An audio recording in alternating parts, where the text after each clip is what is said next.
Awesome. All right, welcome everyone. And just going to say it again, we're on the very, very top of page 26.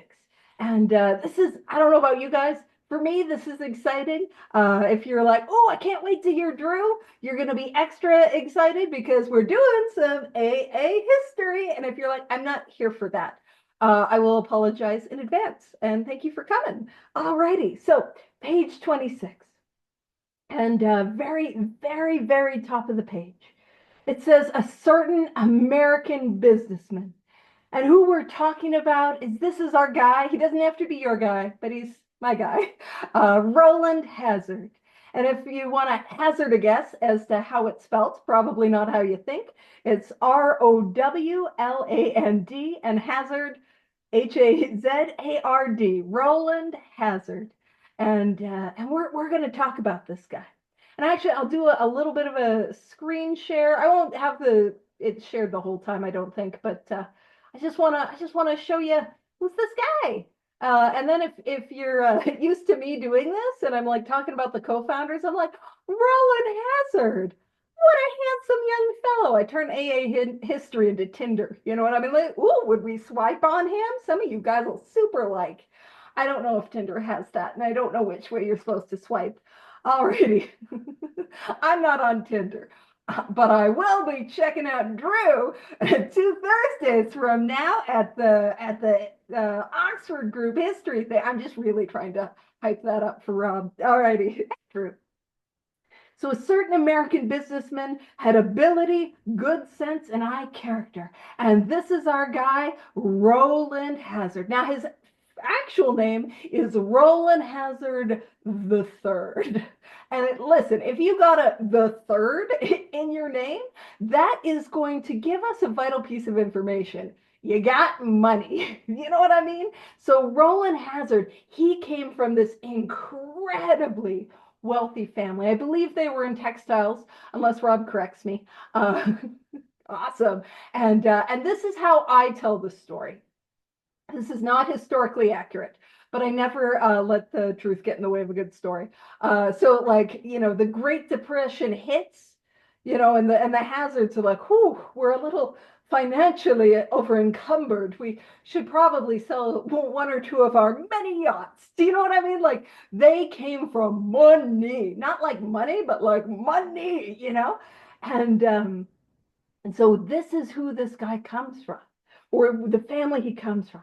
And it says he has ability, good sense, and high character.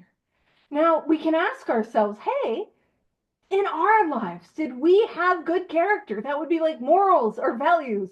I know I don't qualify. Ability. Didn't have a lot of that, but like, can I relate to that idea of having ability and good sense? Like, what it's saying is Rowland Hazard had a lot of skills and positive attributes. And welcome everyone, we're on page 26. But that did not qualify or disqualify him from being an alcoholic. And it says for years. And so I'll stop the share for just a little bit and then we'll pop back to it. It says for years he had floundered from one sanitarium to another. And what does that mean to flounder from one sanitarium to another? Some of us might relate to this, even though we have not been in a sanitarium. I know some of you are like, can we get Paige into a sanitarium? Will they take her? I'm here for the grippy socks. Go on a little grippy sock vacation. I'm here for it. But what is a sanitarium? So in our modern 2025 language, welcome, we're on page 26. In modern 2025 language, I got the date right. Yes. So I realized I didn't say 2024 and I feel real good about that. A sanitarium would be a treatment center, a rehab, a detox, a sober living. For some of us, a psych ward, me, I am the some of us. Emergency room says, I'm like sort of expanding some of the definition, but a sanitarium would be an inpatient treatment center. And to flounder is to like go from one to another to another to another. Is there anyone here who has had that experience where I have gone from treatment center to treatment center to treatment center to treatment center? in and out, in and out, in and out. And if you're like, oh, I'm feeling a little Rowlandy, you don't have to describe it in that way. But if you're feeling a little like, hey, that sounds like me, in and out and in and out, then I want you to know that that is a sign of the illness that is described in this book. And what we're pointing to, and if you want to write in your book, you don't have to, but I do have it on good authority that that's what the cool kids are doing. I'm just kidding. If you're here today, you're a cool kid. We don't have tiers of cool kids, but if you want to write in your book, you can make a note that that is a sign that he has the mental obsession. Because for our purposes, now Rowland Hazard historically, I'm saying this in case Howard jumps on because he'll want to correct me. Rob will let me get away with some stuff. I'm just kidding. Rob's also very good at this. But that idea that he was always kind of looking for a more harm reduction approach, which would be the sort of modern language. He was always looking for more of a like, I would like to drink with impunity. But we can look at our experiences. My experience that every time I went to a rehab, a detox, any sort of treatment like that, I swore off.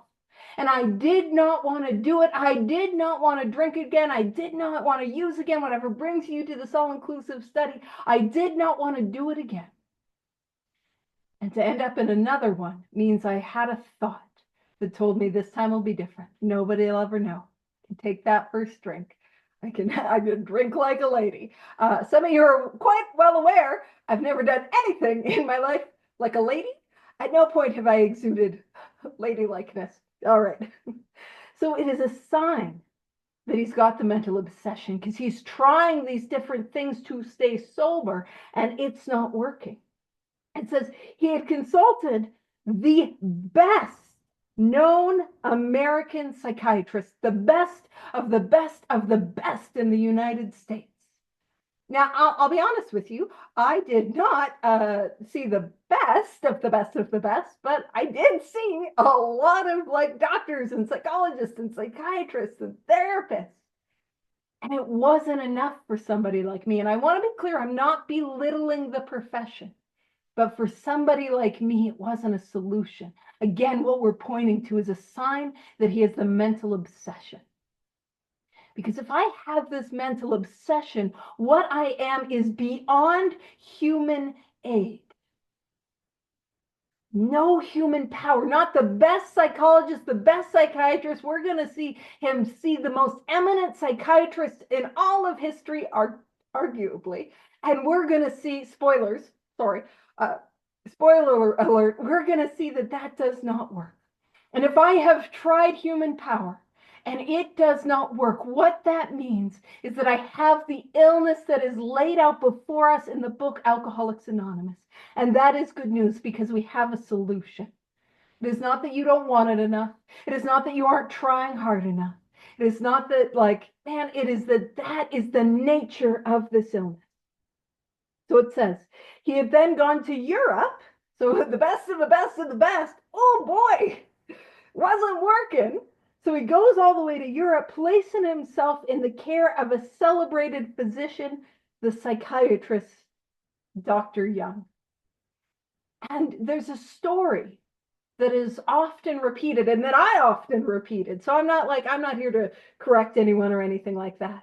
But there's this story. And spoilers, the story is not true, but I'm going to tell the story. I'm going to explain why it got repeated.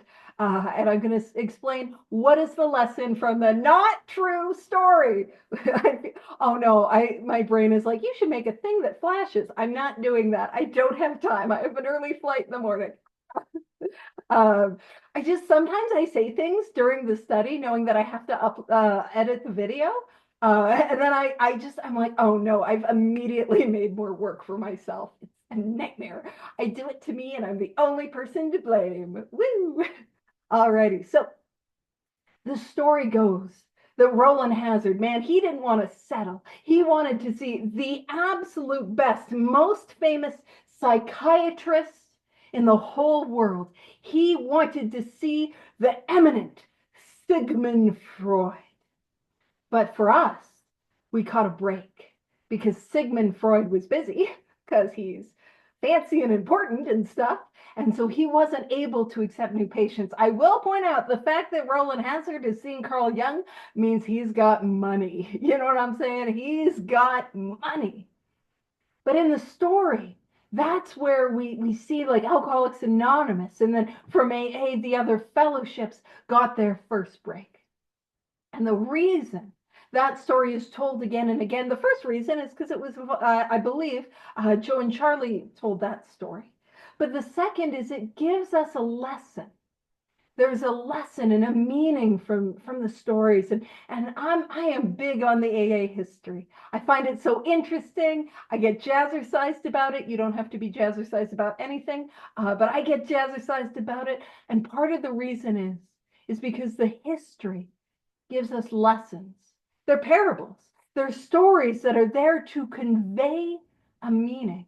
And so what would the meaning of this story be? Well, Dr. Carl Jung and Dr. Sigmund Freud studied together and were contemporaries of each other for a time, and then they had a big falling out. And for our purposes, they differed in one main area. They differed in other areas, but for our purposes, for the lesson of the story, the one area that they differed in is Sigmund Freud believed that all matters of the mind could be solved in and of the mind. And Dr. Carl Jung believed that there were certain conditions that required a little bit of spiritual help. And that's the meaning of the story. But it turns out that Rowland Hazard was so rich, he just wanted to see Carl Jung and he could just afford to get it. So that's all. So he goes all the way. So he's going to go all the way to Switzerland to work with Carl Jung. So again, he's got boating across the Atlantic money is what he's got. You know what I mean? And so he had then gone to Europe, placing himself in the care of a celebrated physician, the psychiatrist Dr. Jung, who prescribed for him. So he was helping him. He was working with him. And it says, though experience had made him skeptical, his skeptical experience was the fact that he had gone from treatment center to treatment center, asylum, sanitarium. He had gone from doctor to doctor to doctor, and as of yet found no answer. So that's what it means, treatment, that his experience made him skeptical. He finished his treatment with unusual confidence. What that looks like is getting out of rehab and thinking, this time's different. Let me tell you, there's something different about this time. Anyone here ever have a this time's different sort of experience? Only to promptly be followed by a relapse. Spoilers, that's what's going to be happening. I shouldn't ruin it. I should leave you in suspense. But up at this point, I mean, we've been hammering home the mental obsession. I will drink again. I will drink again. I will use again. I will relapse. I will act out in that addictive behavior. So it shouldn't be a spoiler. So it says his physical and mental condition were unusually good. He's feeling good physically. Anyone ever try the gym? There was a time in my life, not lately. Not lately. I'm quite squishy. But there was a time I had abs, and I always make this joke. Not once in my life did my abs lead to abstinence. And we know I got to follow it up with, I was ripped, but I kept getting ripped. You know what I'm saying? It wasn't a solution. And his mental health, he's feeling good. He's good. It's all good. And it says, above all, so most importantly, he believed he had acquired such a profound knowledge of the inner workings of his mind and its hidden springs that relapse was unthinkable. He had self-knowledge. He knew himself. He knew his emotions, his triggers. He had done a lot of that inner work on himself. You know, he probably knew his attachment style. I'm just kind of throwing out modern psychology sort of stuff. I'm just teasing and playing, but he's like, I know myself. I did all this treatment center work. It wasn't a treatment center, but that sort of idea, like, oh, I got this. And it says that relapse was unthinkable. Did I ever have that experience where, man, you don't understand? There's no way I can relapse, and here's how. You know what I mean? There is no way. Relapse is unthinkable. And our intrepid hero, Rowland Hazard, I agree, there's no possible way he could ever drink again. Nevertheless, he was drunk in a short time. And what happened? So what happened? We can make a little note that that is the mental obsession. That is the obsession of the mind. That's what happened. And what happened for Rowland Hazard is what will happen for me if I have this illness. Quite a lot, I talk about the imperative. What is imperative is to have that step one experience. And that step one experience is that concession and that realization that I will relapse. As that doesn't sound like good news. It's like, what? Because oftentimes we hear the first step is this idea I can never safely drink again or use again or act out in whatever addictive behavior brings you to this study. I can never do it again. But that's only a small part of it. My first step experience is that I can never, ever safely drink or use ever again, and I will.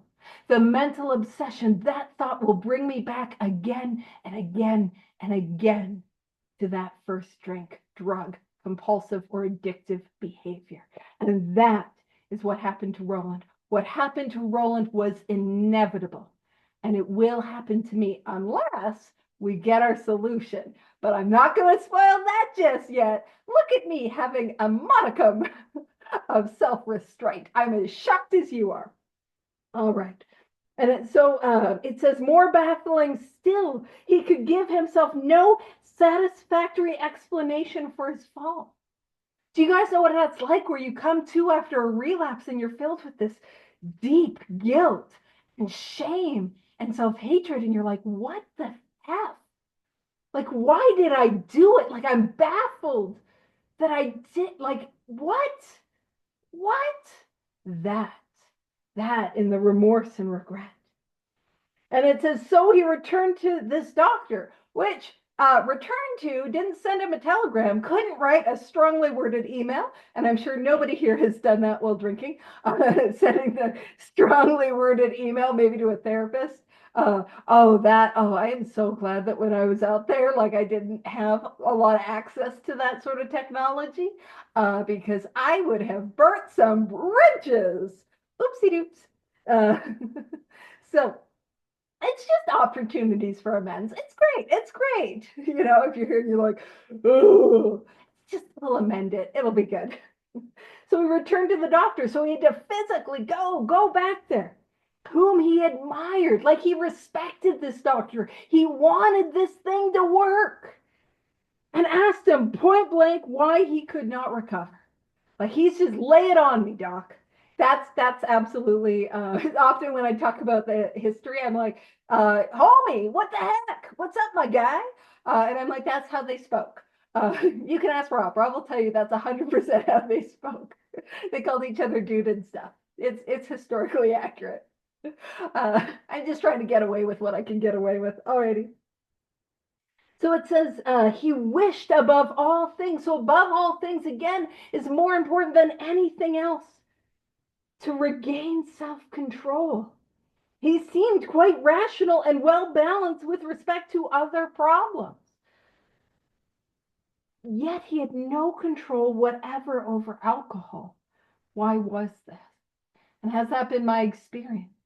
That we have this idea that there are areas of my life where I can show up and I can do the thing. And there are areas of my life where my desire to not do it has an effect. There are areas of my life where my willpower works. But this one area of my life, it doesn't work. It just doesn't work. And it says he begged the doc. And by the way, why was this?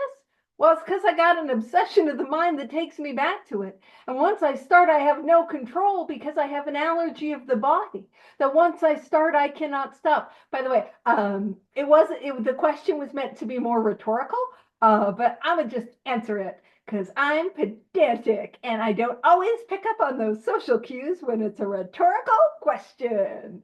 Awesome. I'm so fun at parties. Alrighty, so it says he begged the doctor to tell him the whole truth, and he got it. In the doctor's judgment, he was utterly hopeless. Now, we want to emphasize that word hopeless, because that's where I need to be in that first step. Hopeless. He could never regain his position in society, and he would have to place himself under lock and key or hire a bodyguard if he expected to live long. That was a great physician's opinion. Probably the, if not the second most famous psychiatrist in the world is saying, Rowland Hazard, I got nothing. I got nothing for you. You've got money, so you can probably afford to have a bodyguard, which I'm immediately like that. I don't have bodyguard money. That's out of reach. But you guys know, Like I remember it was early in sobriety. I definitely wasn't recovered. I had a friend in university that was like, "Come out drinking," and I'm like, "No, like I'm trying to stay sober." And she's like, "Oh, we won't let you drink." And oh, God bless you, sweet summer child, thinking that that you're going to be able to stop me, and that I won't turn into a Houdini like escape artist to go get drunk. You know what I mean? I'll see you later. Probably like 4 hours away in a different city. How did that happen? I'm as baffled as you are. You know what I mean? So, like, but a bodyguard, I don't want bodyguard money, or place himself under lock and key, lock himself up in an institution. And, for years I would read this and I'm like, that is some bad news, Rowland Hazard. Sucks to be you. Whoa, that's not good news. Now let's take a little big book bounce around. Let's go to the bottom of page 24. Very, very bottom paragraph of page 24. And it says, when this sort of thinking, now the thinking that it is describing is the mental obsession. We're talking about the italics and really what's with the thrust of what's on page 24. That idea that I don't want to drink, and yet I go back and take the first drink again and again and again. I know the stove is hot, and yet I continue to touch it again and again and again. So this sort of thinking is the mental obsession. And it says is fully established in an individual with alcoholic tendencies. And if you're here last week, you'll have a note in your book that says XXX. We don't have to go there. That might be a little too bounce around for this study. But on page XXX, it says that all of the types of alcoholics that are described have one symptom in common. They cannot start drinking without developing the phenomenon of craving. So I have the mental obsession, and alcoholic tendencies is the physical allergy. And we can pause and just ask ourselves, is that my experience? Is my experience that more often than not, once I start to drink or use or engage in whatever addictive behavior brings you to this study, there's a thing inside of me that sets off and I need more. And the more that I drink or use or engage in that behavior, the more I need to, and I cannot control the amount that I take. And if you're hanging out with me on a Monday, that's probably your experience. I'm glad you're here. Tuesday morning for Scott. Glad you're here. And is my experience that I tried to stay sober on my own power and it not work. Again, if you're hanging out with me, I am the last resort of the truly desperate. You know what I mean? Like hanging out with Paige. So it's a good sign that you have the mental obsession, that you tried to stay sober on your own power and it not work. So if we have the mental obsession, we have the physical allergy, we have probably placed ourselves beyond human aid, and unless locked up may die or go permanently insane. It's not bad news, Rowland Hazard. It's bad news us. And also bad news bears. Bad news Rowland, bad news bears, bad news us. Like, not good news. That is the diagnosis, that is the prognosis for somebody like me with this diagnosis. If I have this illness, those two symptoms, Unless I lock myself up in an institution on my own power, I will die or go permanently insane. Now, the good news is there is a solution. We have a way out because they do let me out of the house. Uh, I know, I'm as surprised as you are. They let me have shoes with shoelaces. When I actually was in the psych ward, it took me forever to get my shoelaces back, or my shoes back, which I thought was rude. Fair enough. Fair enough. I was not doing, I was not, listen, I was not valedictorian of that psychiatric facility, I'll tell you. Alrighty. So if we go back to page 26, the doctor's judgment of Rowland is his same judgment of us, that we are utterly hopeless. And again, I was telling you, I don't have bodyguard money. And I don't have locked up in an institution money either. I can't listen. He would probably lock himself up in the Four Seasons and then shimmy down the like window and like, you know what I mean? Because he can afford it, you know. So that is that hopelessness, and that's what I need to see in my step one. That I will relapse. That everything that I try to put between me and that relapse is not going to work. And it says, but this man still lives and is a free man. He does not need a bodyguard. Thank goodness. I didn't know how I was going to budget that in. Nor is he confined. He can go anywhere on this earth where other free men may go. That's anywhere. Freedom to go anywhere. May go without disaster, provided he remains willing to maintain a certain simple attitude. Now we're going to dive into what this attitude is, what this attitude looks like, but ultimately, that certain simple attitude is that God keeps me sober. Higher power, creator, spirit of the universe. This power is what keeps me sober. That is the attitude. And I love this next line because wouldn't you know it? This book, it meets me where I'm at again and again and again. It does not expect me to be captain of the willingness team. You know what I mean? It doesn't expect me to be perfect. It meets me in my resistance. It meets me in my denial. It meets me in my obstinacy and my stubbornness.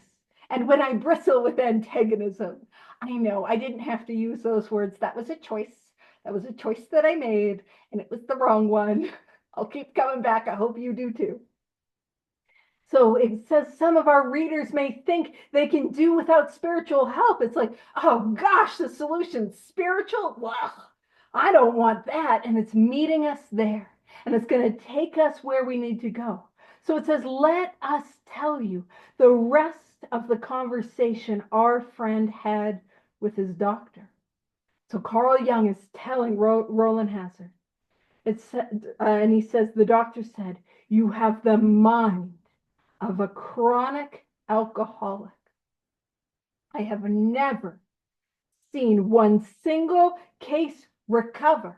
So we are hammering home that hopelessness, where that state of mind, again, what are we looking at?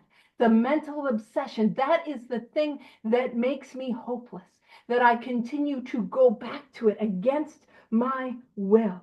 I've never seen one single case recover where that state of mind existed to the extent that it does in you. And this is a pivotal moment. Our friend felt as though the gates of hell had closed on him with a clang. That.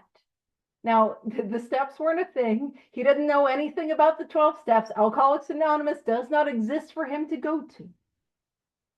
But that is what I like to call a step one experience. The gates of hell have closed on him with a clang. And that's the thing about those gates of hell is they don't swing both ways. Do you know what I mean? He knows he's in hell. He knows he's hopeless. He knows that he doesn't have a way out. Man, he just threw money at Carl Jung, working intensively with this guy. And the best psychiatrist in the world is telling him he's hopeless. And believe it or not, that is where I need to be.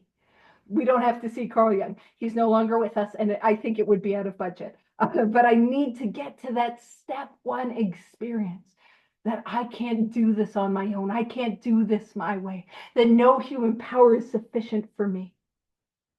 You can almost feel him crying out of desperation. He said to the doctor, "Is there no exception?" "Yes," replied the doctor, "there is. Exceptions to cases such as yours have been occurring since early times. Here and there, once in a while, alcoholics have had what are called vital spiritual experiences.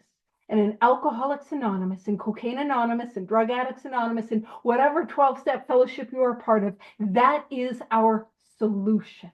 The solution that we have is vital, life-giving, because this is a matter of life or death. Bottom of page 25. Go on to the bitter ends, blotting out the consciousness of my intolerable situation as best I could, or accept spiritual help. Ooh, it's a tough choice. But that is the reality for somebody like me. This is a life and death matter. So life-saving spiritual experiences. That is our solution.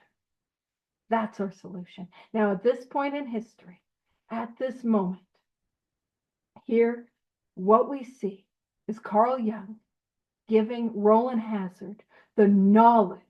Now, Rowland Hazard doesn't have the spiritual awakening. He doesn't have the spiritual experience. But in this moment, he has knowledge of what the solution is. And that is the spiritual awakening. And that is a vital moment in our history. And again, why I would tell the myth about Sigmund Freud, because Freud was like, nah, everything in the mind, we can solve it in and of the mind. And also, what does cigars really mean? Am I right? Like that was Freud's deal, you know? But that's why we focus on that myth, and that's the story that we're gleaning from. You know, and it's, man, I don't know if I'll have time to, I don't know. I'll get there if I get there. But one of the most interesting things, and this is this is a true story, but I'm going to tell it in a very page-like way. So just know that there's going to be some embellishments. I'm sure you can figure out what they are. And so years before this moment, our famous doctor, Dr. Carl Jung, he and Sigmund Freud happened to be in a psychiatric conference together, and I believe it was in the United States. Rob will correct me. Awesome. That's what I listen. I will be corrected on the go. I'm here for the efficient girl. You're wrong, which is how you know that this power works in my life, because I spent a lot of time trying to not be wrong. But here I'm like, tell me if I'm wrong. I need to know right now. The quicker, the better. You guys know if you've been doing this thing a while. But they go to this conference, this psychology or psychiatry convention. And this is what's happening in my mind. I imagine that everyone's like, ooh, Freud, can I get a selfie? That's how they spoke back then. Can I get a selfie? And they were like, oh, Freud. And Freud was going to do his super special, important presentation. I wish I came up. It happened in 1909. Thanks, Rob. And man, his whole presentation was cigars. What do they really mean? I'm just kidding. That we can see my embellishment. And so again, this is how I imagine it going, not how it went. But everyone's packed into the conference room to see Sigmund Freud, and they're like, oh, Freud, oh, it's Freud. We just love you the most. And Carl Jung's like, I'm over that jerk. You know what I mean? And so he's hanging out in the hall, and he's like, lame. You know, had a resentment, I'm sure. Because they had a falling out. I don't know if they had a falling out at that point in history yet or not. Doesn't matter. I'm making up the history as I go. And so who was walking in the hallway? But a gentleman by the name of William James. And William James was an American psychologist who had lectured in Scotland. And he gave a series of lectures on something that he was deeply and profoundly interested in, which was religious experiences. And the series of lectures he gave later became the book Varieties of Religious Experiences. And we're going to talk about that if I get to it in time. That's where the cliffhanger, I end up spoiling all the stuff as we go, but the cliffhanger is, will I get to the stuff that I'm supposed to get to in time? Ooh, edge of our seats. Probably not.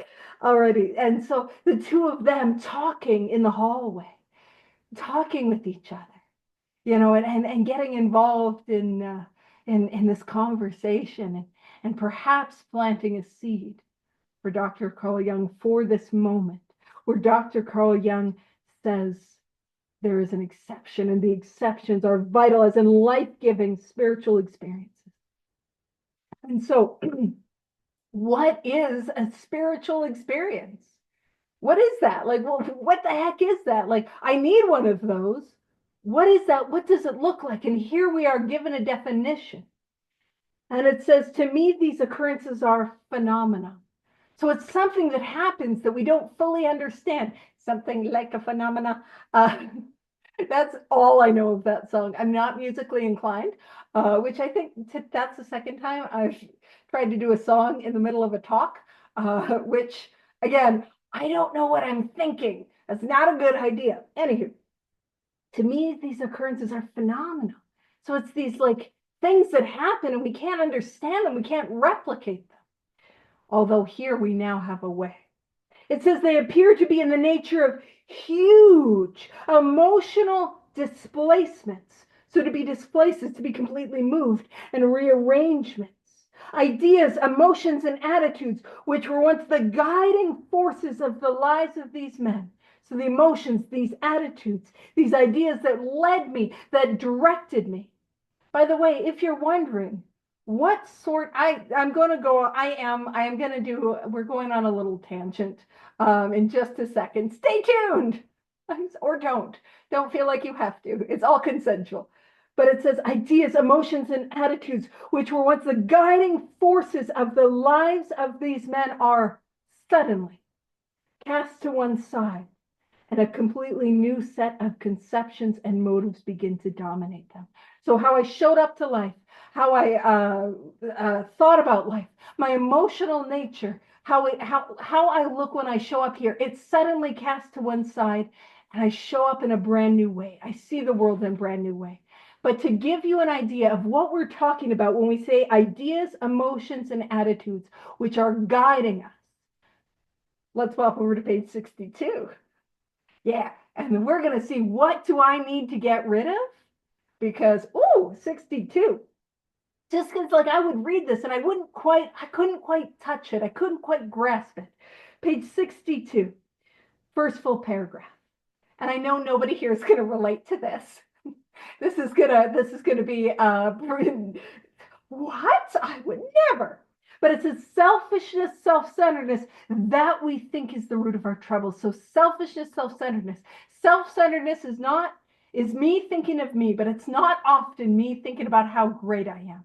It's often me thinking about what a piece of garbage I am.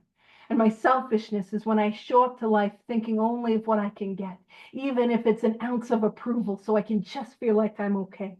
And it says that we think is the root of our troubles. And it says driven by 100 forms of fear, self-delusion, self-seeking, and self-pity, we step on the toes of our fellows and they retaliate.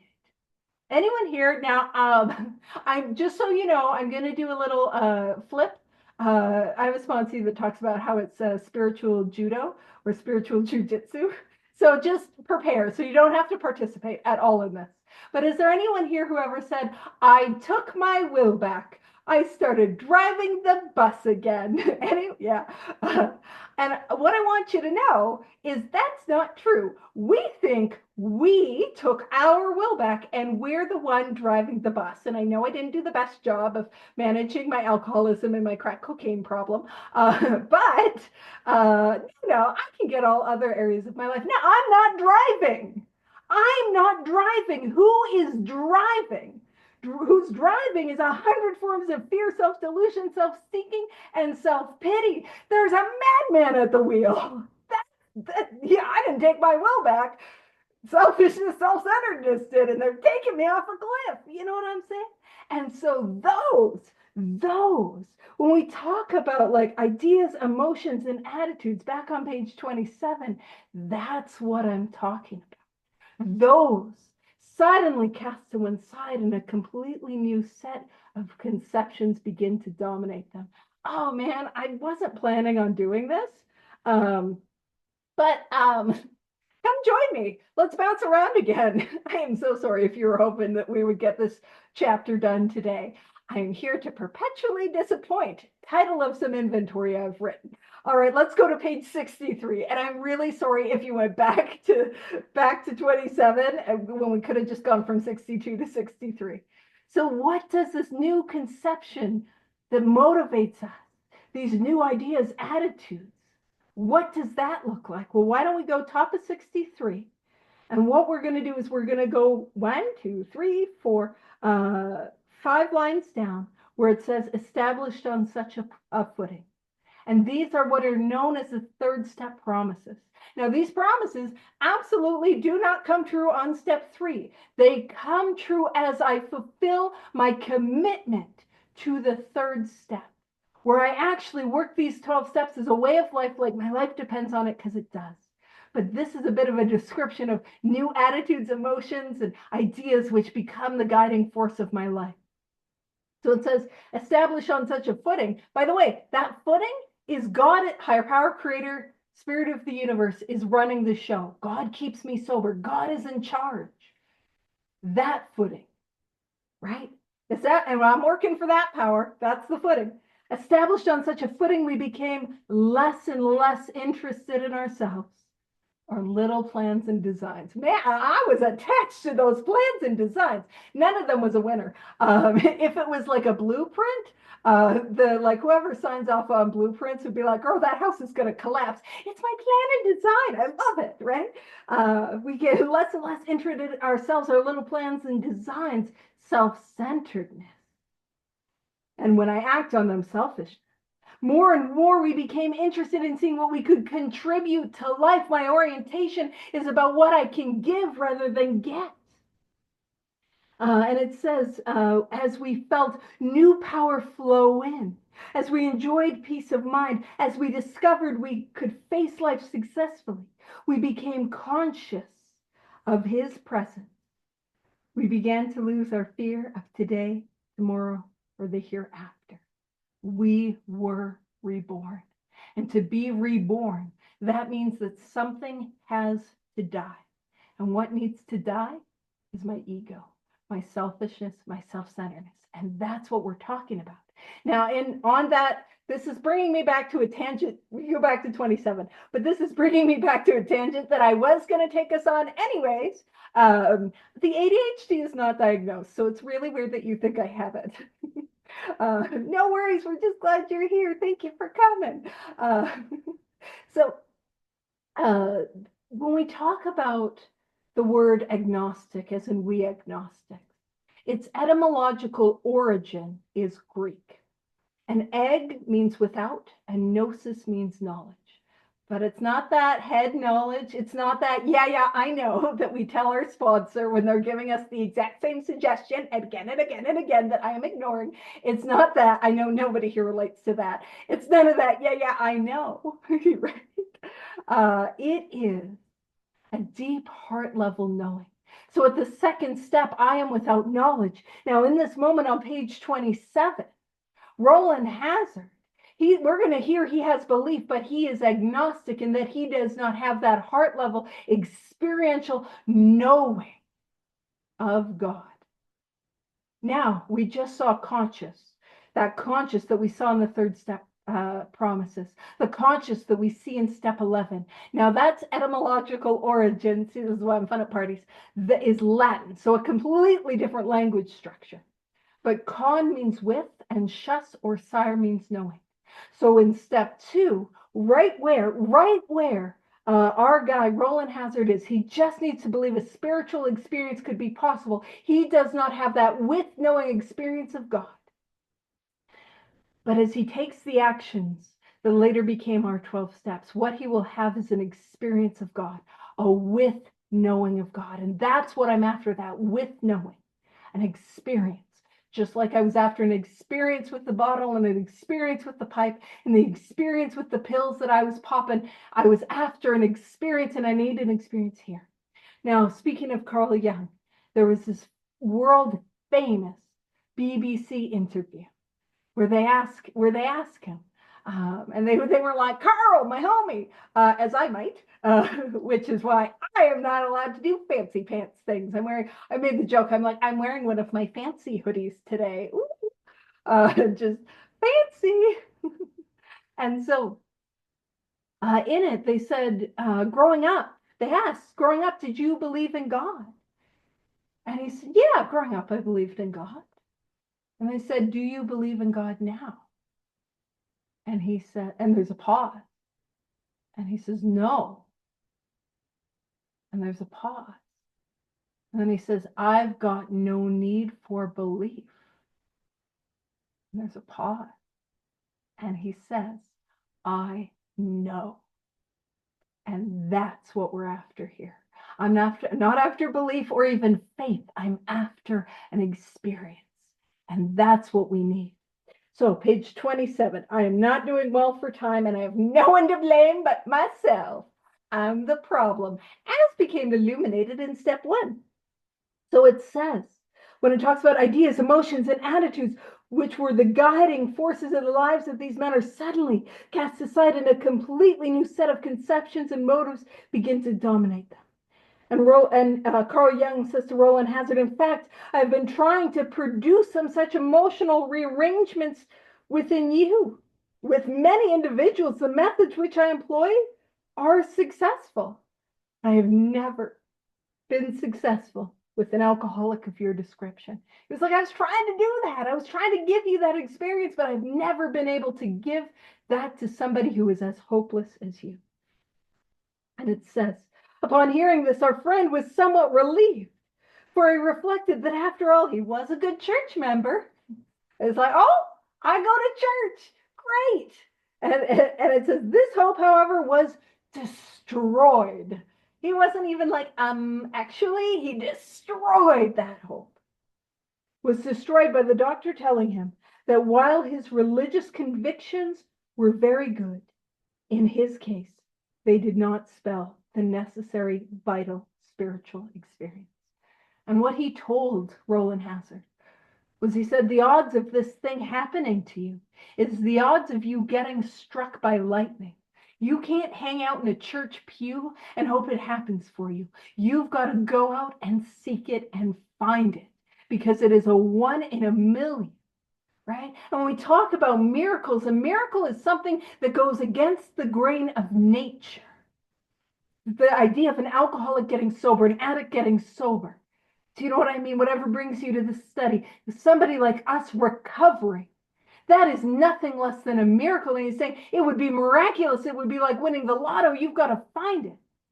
Well, in 2025, the age of miracles is upon us. Our own recovery proves that. You know, I believe in miracles. I steal this from my friend Terry. Oh, and that's also where I got the ego, so what has to die. I stole that from Terry. I try to give credit when I remember, and sometimes I just forget. And a lot of times it's me. So if you're like, that is the stupidest thing I've ever heard, that came from my brain, I promise you. I was having some weird metaphors the other day. I'm like, oh, that's unique. But you've got to go out and find that spiritual experience. Now, we can find it here in the rooms. We have a way to produce this miraculous event again and again and again, and it happens without fail. But our guy, Rowland Hazard, he didn't have that experience. He's given knowledge of what the solution is. I need a spiritual awakening. And he doesn't, where is he going to find it from? And so what was growing in popularity? What was growing in popularity at that time was a group that was known as the Oxford Group and the Oxford Movement. And if you want to learn more about that, come on Thursday, January 16th, where Drew will be talking all about it and the history of the Oxford Group. I did a plug in the middle of it. But the Oxford Group, they were an organization that was created by Dr. Frank Buchman. And they were a religious organization. And that was what they were about.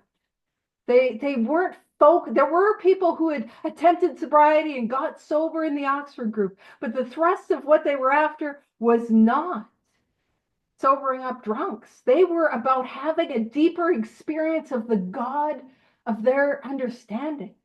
In fact, what they were about is living a life surrendered to the will of God. That was what they were talking about. And they had a series of actions that any human being could take that would produce a deeper experience of God. Now, they didn't have the 12 steps, but they had a series of actions that involved confession, that involved restitution, that involved like sharing with others, testifying, that involved a daily meditation practice. They were huge on that. And so there was a series of actions whose whole thrust was to bring about a change, was to bring about essentially an awakened spirit, a spiritual awakening. And actually, basically, I'm like, should I tell the Frank Buchman story? I won't tell the whole story, but I'll talk. I got 3 minutes left, and I'm not going to get to where I'm going to get to. So you're getting a tangent. So Frank Buchman, he worked. He was a religious guy, and he worked at this like home for boys, like it was a boys' home, like for like an orphanage, and he was essentially a social worker, and he was seeing that the work that they were doing was making an impact and they were helping people. And man, and he goes to the board and he's like, man, if you give us some more money, like he could see where there were people falling through, these kids falling through the cracks, and he wanted to help them. And he was like, if you give us more money, we can do so much more. And the board was like, no, no. And not an alcoholic, but had a response that might seem familiar. Now, this is how I'm telling the story. This is not how the story happened. So he flipped them off, told them to go F themselves, flipped the table, and slammed the door. He might have just quit. He might not have flipped anyone off. But I like to tell the story with the flipping, flipping the bird, flipping the table. I do what I want. And he was really stressed out. So he goes out over to England on a trip. And he heard that there was going to be this famous preacher that was speaking. And he goes to the church, and it's a different one, and I can never remember her name, but it was a woman. And I always like to joke, see, that's how a spiritual experience begins, listening to me, not me, don't listen to me. But I like to make that joke. And if you're married, don't throw that at your husband or your spouse, like, see, it's listening to a woman, that's how it begins. We're going to see where it actually begins. But he listened to the sermon that was about this essentially amends and making it right. And he had this powerful movement within him. A change started to begin. And what he did was he wrote all the 6 members of the board. Like he had this moment where he could see that there were 6 wrong members, but how he responded made him the 7th. And he wrote them all letters of amends. And from my understanding, nobody got back to him. But it was, when does a spiritual experience begin? For so many of us, when I realized that I was wrong. Like when I come to the end of myself, and that's what happened for Frank Buchman. He also shared his story, had a bit of a confession with somebody, and he had this experience. That experience led him to start this movement. So Rowland Hazard, he gets involved with the Oxford movement. It was popular in Oxford University, which is like, and that's how it started to grow. And then he helps out his old drinking buddy, Abby Thatcher, Throckmorton. That's his middle name. Oh, that's my hoodie. Throckmorton. That's how fun I am. I have an Abby Thatcher hoodie. Throckmorton. And he carried the message of the spiritual awakening and the program of action, which later became our 12 steps, to Bill Wilson. And Bill Wilson had been informed of the problem, which is the physical allergy and the mental obsession, through his hospitalizations in Towns Hospital and Dr. Silkworth. So what is important about this is the 3 pieces of information: my problem, my solution, and my program of action. And I'll just top of 28. Here was the terrible dilemma in which our friend found himself when he had the extraordinary experience, the spiritual experience, which, as we have already told you, made him a free man. And that's what we're after. I don't got to lock myself up. I'm not locked up in the gates of hell, closing with a clang, but we have freedom. And if you've not had it yet, let us help you. And I'll stop the recording and we'll wrap it up with a prayer.